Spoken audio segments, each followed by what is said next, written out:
I've been critical of Daniel Andrews, and I think rightly so, over the appalling management of quarantine and the unnecessary deaths in aged care. Nonetheless, he returned to work today after months out of action.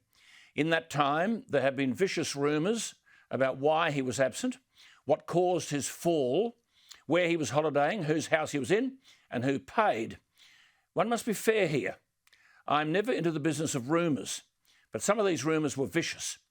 Daniel Andrews said today, "Never get into an argument with a fool. That never works. And don't get into a debate with people who make up their own facts." And on the conspiracies about his fall. And for people to try and turn that into a political weapon, well, I reckon they'll be judged harshly for that, and I reckon they should be. And in relation to the house where he was, who paid, he said this. We'd rented the place for a week. Kath was going to stay on with Joe and Grace on the Tuesday. I think I was probably going to come back on the Tuesday night to pick them up because they started school on the Wednesday.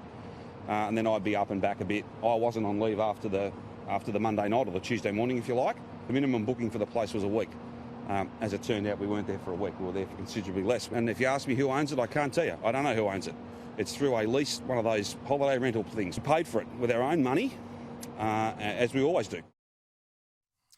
Yeah, it's pretty impressive stuff. He then made this point. I don't think any of us want to see this sort of American style, make up your own facts, smear, be as vile and as hurtful as you possibly can be, say some just wicked and horrid things about people when there's just no basis whatsoever for any of that. And there's no place for that in Victorian politics.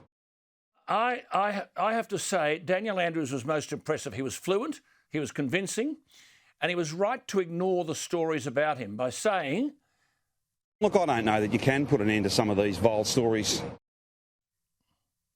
Now, none of this gets him off the hook on the quarantine issue and the failure to answer or explain critical aspects of it, which cost 655 people's lives. But people are human beings before they're politicians. As a human being today, I thought Andrews not only hit the ground running, explaining that he had broken his spine and that was now repaired, but he still had pain in his ribs. It was a fluent, articulate and impressive performance. Did you see it? I'm wondering what you thought. Email me, alan@skynews.com.au, or back to the text line 0414 000 848.